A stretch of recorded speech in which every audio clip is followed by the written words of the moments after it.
Hi friend, welcome to this video. Today I will be addressing atheist objections to miracles. If you are a Christian and you're looking at how to defend your faith against the objections of atheists, specifically regarding miracles, this is the video for you. Now don't forget, if you like this video, to like, subscribe, and share it. Let me know also what you think in the comment section down below. Now let's get into it. Now, the main task of an apologist, such as you and I today, with regard to miracles, is to answer all the objections that seek to prove that miracles are impossible. Now remember, the objector here is not a historian who has investigated every event in all of human history and concluded that not one of them is miraculous. We do not have to meet the objectors on the level of history. No, we have to meet the objection as looking at probability. The objections try to operate on the level of history, whereas we are trying to operate on the philosophical level, the level of possibility. Each objection tries to prove that miracles are impossible or overwhelmingly improbable.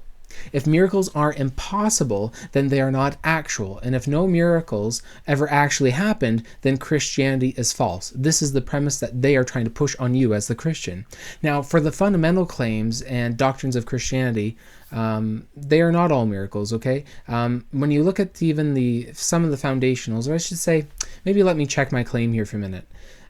For the foundational or fundamental claims and doctrines of Christianity are all miracles. This is what I'm talking about. This is why I kind of hesitate, because what I want to lay out here and make myself clear here is that incarnation, resurrection, salvation, inspiration, these are miraculous in themselves, okay? If any one of these objections is valid, the whole Christianity is refuted.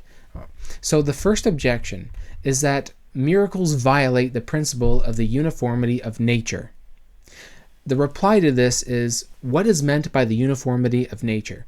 If it means that we can explain whatever happens wholly in terms of the system of natural causes, then the objection begs the question. It amounts to saying miracles violate the principle that miracles never happen.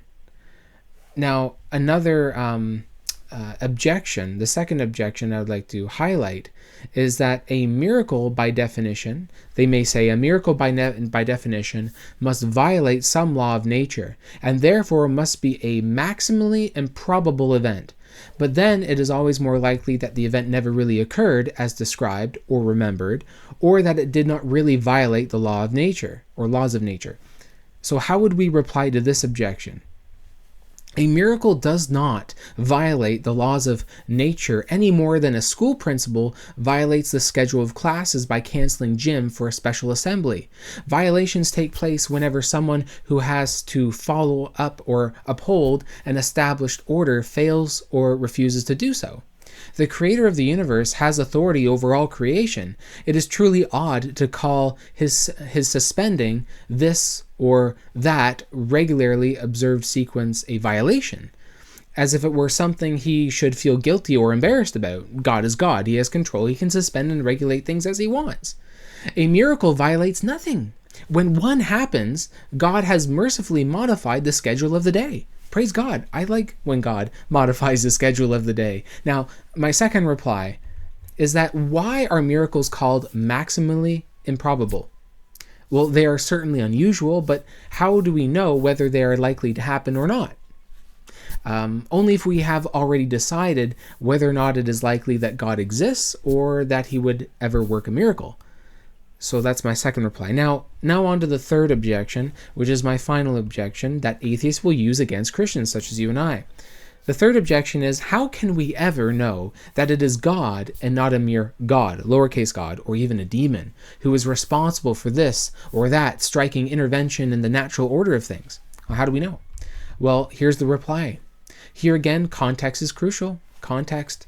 When we consider, for example, the extraordinary deeds attributed to Jesus and the special relationship he claimed to have with the Father, which is i.e. God, it is difficult to avoid one of three conclusions.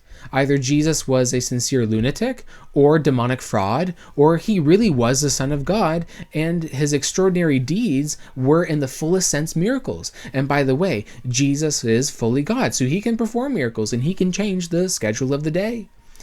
This triple possibility arises not merely from the deeds considered by themselves, it arises primarily from the life, character, and message of the one who performed them. So these are my three primary objections that I could think of that an atheist would give, and here's are my replies, and I hope that you will take these replies and use them in your apologetics. May God bless you and keep you until we study again.